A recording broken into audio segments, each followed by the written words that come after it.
Zee 24 तास एक पाऊल पुढे।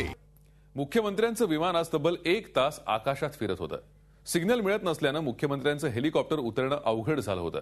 पुण्याच्या दौऱ्यावर असलेल्या चव्हाण यांचा आज हिंजवडीजवळ कासारसाईज इथं कार्यक्रम होता।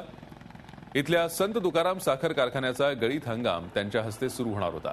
चाकण इथला कार्यक्रम उरकून ते 3च्या सुमाराला या कार्यक्रमासाठी निघाले, पण सिग्नल मिळत नसल्यानं तब्बल 1 तास त्यांचं हेलिकॉप्टर आकाशात फिरत होतं।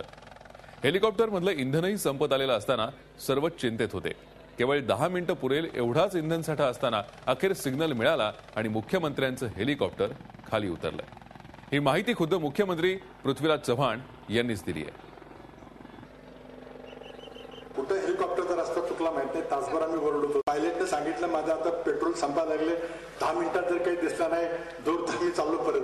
खाली फोन केले, मग शेवटी कळालं की काही चूक झाली होती, ते दुरुस्त झाली। इथं आलं, आपल्या सर्वांना भेटता आलं। झी 24 तास एक पाऊल पुढे।